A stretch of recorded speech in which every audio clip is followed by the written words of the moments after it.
My father felt sorry that I had secretly loved someone for 10 years, so he took matters into his own hands. He drugged his old friend and sent him to my bed. When Benjamin Jameson woke up, he coldly agreed to marry me. Shortly after our wedding, he started taking frequent business trips abroad, disappearing for 3 years. I gave birth to our daughter, Esther Jameson, and waited for him to return. 3 years later, I heard he was finally returning. I skipped an important social engagement, took my daughter in my arms, and rushed to the airport to meet him. Esther reached out to him eagerly, asking for a hug. He glanced at me indifferently and said, "Sorry, I have mysophobia." From that day on, my daughter and I washed our hands at least thrice whenever we touched anything. I kept our home spotless, but he still never came back, nor had he ever held his daughter, until I saw a video clip where someone asked him, "Ben, what do you think is the happiest moment in life?" He responded nonchalantly, "Probably last week overseas, when I coaxed Jessica to sleep, then pulled Cynthia into the bathroom." As the people around him burst into laughter, I felt my whole body turn ice cold. Cynthia was his ex-girlfriend, the one he had never truly let go of, and Jessica was her daughter. Rumors had it that they had been living together for the past 3 years abroad, and it turned out to be true. My heart died ultimately,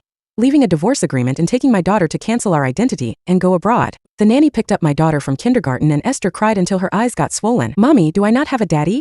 she asked between hiccups, full of grievance. Daddy promised he would come to the parent-teacher meeting today, but when he arrived, he said he was Jessica's daddy instead. "Mommy, they all say I'm a child without a father," she cried uncontrollably. My chest ached as I pulled her into my arms, my eyes burning with tears. I wanted to console her, but the words got lodged in my throat as I remembered Benjamin's indifferent attitude. I regretted everything. I thought waiting for 3 years would mean he had finally come to his senses, that he was ready to return and reunite with us. However, I was wrong. He only returned because Cynthia wanted to. He bought a plane ticket without hesitation, arranged everything, and even transferred his ex-girlfriend's daughter to the best kindergarten. On the day I went to the airport to meet him, Esther put on her prettiest dress and asked me nervously, "Mommy, will Daddy like me?" I nodded. "You're Daddy's only daughter. Of course he will." Unfortunately, when we arrived at the airport, we saw Benjamin holding Cynthia's hand, carrying a 3-year-old girl in his arms. Esther and I stood frozen in place. Benjamin barely spared me a glance. "Sorry, I need to take care of Cynthia and Jessica first. You two go home." He didn't even look at Esther, but his eyes were full of warmth when he gazed at Jessica. I shut my eyes in despair. "I'm sorry, Esther. It is all Mommy's fault. Next time, Mommy will go to your parent-teacher meeting." After washing Esther's face,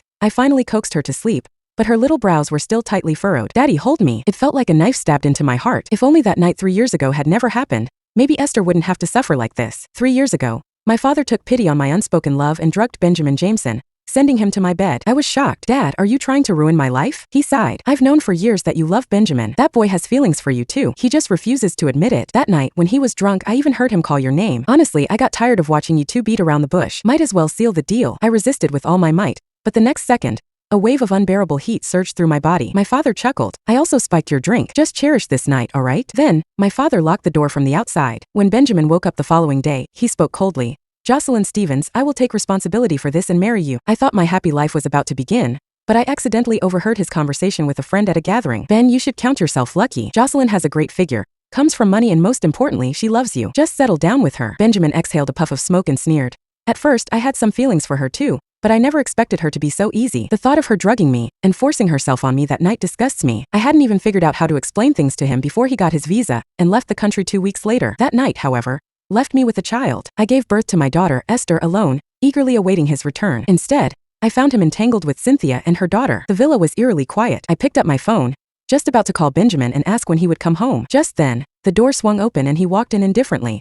He glanced at the sleeping Esther and casually said, "Jessica is coming over to play tomorrow. You and Esther should go out." Noticing my confused expression, he smiled faintly and explained, "Jessica is possessive. She can't stand seeing another little girl call me Daddy." The anger that had been building up inside me finally exploded. I let out a bitter laugh. "Benjamin, do you even remember who your real daughter is? Do you know what happened to Esther at kindergarten today?" Benjamin frowned slightly and cut me off. "Jocelyn Stevens, I don't need you to remind me. I'm sorry about what happened at kindergarten today. Jessica also had a parent-teacher meeting today. Cynthia and her ex-husband are divorced. She's a single mom and can't handle everything. Besides, before I met you, I promised Cynthia that I would never let her suffer. I've already married you, just as you wished, so you have no right to stop me from caring for them. This is my debt to them." After speaking, Benjamin threw his coat aside and went straight to the bathroom. The sound of running water drowned out my helpless sobs. If I had known marriage with him would turn out like this, I would have rather died than given that night. I smiled bitterly at the divorce agreement I had just drafted. I would have divorced him long ago if it weren't for Esther, but I decided to give marriage one more shot after considering her suffering later. I didn't want her to grow up without a father. Early in the morning,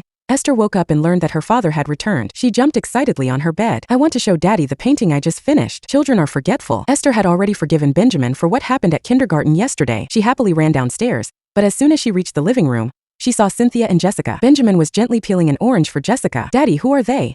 she asked. Benjamin scowled when he saw that Esther was still at home. Why are you still here? Where's your mom? Esther was startled but still carefully held up the picture she had spent a whole week drawing. This is a family portrait I made for you, Daddy. I wanted to give it to you when you came home. Just as she was about to hand it over, a small hand snatched it away. What a stupid drawing. Jessica stomped her foot and tore the picture in half. She stood with her hands on her hips, glaring arrogantly before shoving my daughter hard. He's my daddy. Esther, all the kids at school say you're a bastard child. Who permitted you to call my daddy yours? I was instantly alarmed when I saw Esther collapse on the ground crying. I helped her up and glared coldly at Jessica. Apologize. Benjamin frowned tightly, his tone filled with displeasure. Jocelyn, why are you being so harsh on a child? He scooped Jessica into his arms without hesitation. I already told you last night. Jessica doesn't like hearing others call me daddy. She's just upset, not intentionally trying to push Esther. I stood firm, refusing to back down. Not intentional? You saw it yourself, didn't you? Benjamin, she just called Esther a bastard with her own mouth. Tell me, is Esther really a bastard? Despite hesitating, Benjamin softly persuaded Jessica without offering an apology. Meanwhile, Cynthia's eyes flickered before she smiled graciously and apologized. Miss Stevens, I'm really sorry. Jessica grew up abroad and is a bit straightforward. She just speaks her mind, so please don't take it to heart. The tiny girl in his arms looked even more arrogant after she said that. I didn't say anything wrong. All the kids at school say it. Esther is a bastard. She stole my daddy. I clenched my fists and turned my icy gaze to Benjamin.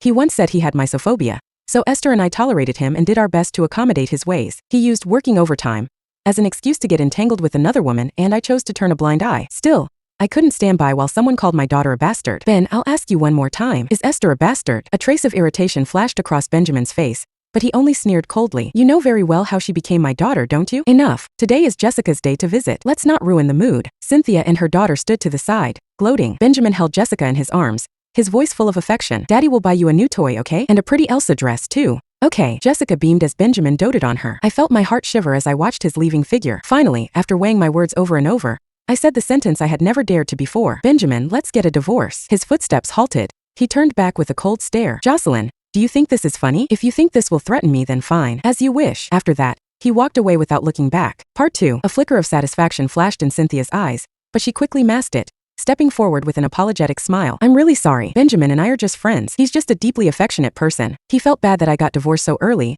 leaving Jessica without a father, so he paid extra attention to us. Please don't take it the wrong way, and don't let this upset you. She even added my contact before she left, saying that she wanted to make up for Esther's damaged painting. Cynthia, come on. While still holding Jessica, Benjamin stood nearby and softly called to her. Coming. Cynthia happily ran after him. They hadn't gone far when I heard their conversation clearly. Benjamin, seriously? Miss Stevens was just saying it out of anger. How could you just agree to a divorce so easily? Benjamin scoffed. She used every trick in the book to get this marriage. Do you really think she'd be willing to let it go? She was just a little harsh on Jessica just now. This is just a small punishment for her. Give it some time and she'll be begging me to come back. I couldn't help but let out a cold laugh. Benjamin, people change. Jocelyn Stevens, who once threw herself into love without hesitation, is gone. Now, for the sake of my daughter, I will choose to walk away from you completely. Esther hid in her room, crying uncontrollably. Mom, my classmates all say that Dad is Jessica's dad, but I never tried to take him away from her. Later that night, she fell asleep clutching a photo of Benjamin while I lay wide awake. I picked up my phone and saw that Cynthia had just updated her social media. Jessica finally has the fatherly love she was missing. No one can take away what's meant to be ours. Attached was a photo of the three of them embracing and smiling at the camera,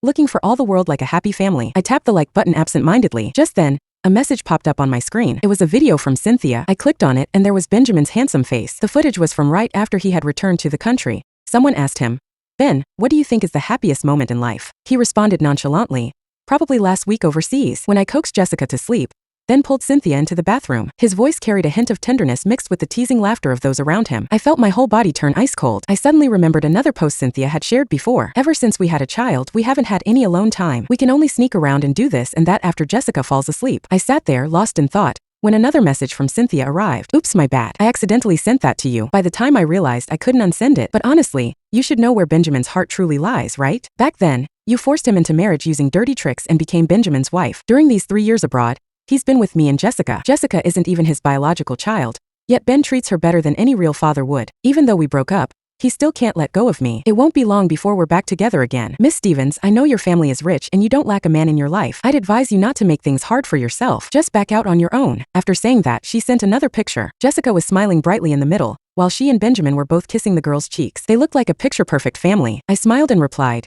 sure. Then I called my dad. Dad, I've made up my mind. I'm taking Esther to settle down abroad. We'll leave in a few days. His voice was filled with surprise and excitement. Really? But I heard that Benjamin just came back. Your family is finally reunited. Does he agree with this? I let out a bitter laugh. He'd love nothing more. That night, for the first time, I didn't stay up waiting for my husband to come home. It was already 2 in the morning when Benjamin returned. As soon as he entered the door, He frowned at the pitch-black room. Usually, I would leave a light on for him, but this time was an exception. Not only this time but from then on, I wouldn't bother him anymore. For 3 whole days, I didn't say a single word to Benjamin. After he sensed that something was off, he came home one night with a gift box in hand. "Jocelyn, this is for you." There was a trace of guilt in his expression. "The other day, Jessica was being insensitive. I want to apologize on her behalf to both you and Esther." As he spoke, he opened the box. Inside lay an outdated necklace. He took it out and reached over. "Let me help you put it on." I subtly avoided his hand. "No need." I had seen that necklace on Cynthia's social media. It was the same one she had once complained about for being outdated and old-fashioned, even joking that she wouldn't even bother to pick it up if it were thrown away. I walked past Benjamin with an expressionless face, carrying Esther, who was dressed and ready to go. Then I drove out the door. Out of the corner of my eye, I saw him freeze for a moment, his gaze lingering on me for a long time. "Oh, you seem different today. Where are you headed? Let me drive you." Benjamin sounded unusually attentive. I caught a glimpse of myself in the rearview mirror, my tailored casual suit a stark contrast to the demure dresses I used to wear around him. In the 3 years he was gone, I started my own company, handled business negotiations, and even learned to fix my own plumbing. I never needed him to survive. As for driving, oh, don't bother me. I'm probably better at it than you now. Besides, I had a more important reason for going out today. I was taking Esther to cancel our household registration. 3 hours later, we walked out of the government office, only to find Benjamin's car still parked at the entrance. He stood outside, his brows furrowed as he stared at me. "Jocelyn, what are you doing here with our daughter?" He had followed us, watched me carry Esther inside, and then waited 3 whole hours. For some reason, an uneasy feeling clawed at his chest. I smiled. "Nothing much. Our documents expired, so we came to renew them. Aren't you busy today? I heard Cynthia is job hunting. She probably needs you." Benjamin's eyes darkened, scrutinizing me. After a long silence, he let out a cold laugh. "Jocelyn, you're something else. This is the first time I've seen a wife pushing her own husband away. Since you insist, I'll do as you wish." He slammed the car door shut and his car sped off, leaving me standing there in stunned silence. I couldn't understand it. I was giving him exactly what he wanted, freedom to be with Cynthia. So why was he angry? It wasn't until his assistant called me that I finally found out. "Madam, Mr. Jameson cleared his entire schedule today, just to spend time with you and Esther. Why did you upset him like that? Now look what's happened. He's drinking himself into oblivion and has gone to see Cynthia and her daughter." His assistant had always believed we were a perfect match and tried to bring us back together. Now, seeing the way things were, I could only manage a wry smile. "Thanks for telling me, but let him be. After all, I had my own plans. In 3 days, Esther and I would be leaving this place for good." However, fate seemed to have other ideas. On the very day I finalized Esther's transfer to a new school, Jessica pushed her into the pool, triggering a sudden and severe medical emergency. Panic seized me as I rushed Esther to the hospital, desperate for help. Alas, I was met with devastating news when I arrived. Benjamin had used his influence to divert all of the city's medical resources to treat Jessica's allergic reaction. Esther lay in the hospital bed, her small face pale and lifeless. I frantically dialed Benjamin's number, begging him to save our daughter. On the other end of the line, I heard Cynthia's sobs. Benjamin sounded exhausted, but then he let out a cold laugh. "Jocelyn, what act are you putting on this time? Esther is perfectly fine. How could anything have happened to her? That day, I set aside everything for you too, but you pushed me away. Now that Jessica's in critical condition, you're trying to play some jealous game again." A metallic taste filled my throat. Just as I was about to explain, the call ended. A busy signal droned in my ears. A crushing sense of despair swallowed me whole. I expected to see tears and panic when I looked at Esther, but instead, she gave me a serene, wise-for-her-age expression. She mustered a tiny, courageous smile despite her poor breathing and oxygen mask attachment. "Mommy, Daddy really doesn't want me anymore, does he?" Her trembling hand reached out and she gently wiped away the tears streaming down my face. "Don't cry, Mommy. If Daddy doesn't want me, then I don't want him either." In the end, I had to call my father, begging him to use his connections to find a doctor who would save my daughter's life. He managed to pull some strings, but a top specialist from a neighboring city was rushed in. During the days that followed, Benjamin never once appeared at the hospital. Yet, on the news, he was being praised for mobilizing all of the city's medical resources to save a life. My heart was as cold as ice as I gazed at his concerned face on the screen. "Ben, since you love them so much, my daughter and I will help you." On the day Esther was finally discharged from the hospital, I finalized the cancellation of our household registration. Then I deleted Benjamin's contact information from my phone, snapped the SIM card in half, and completely left the city with Esther.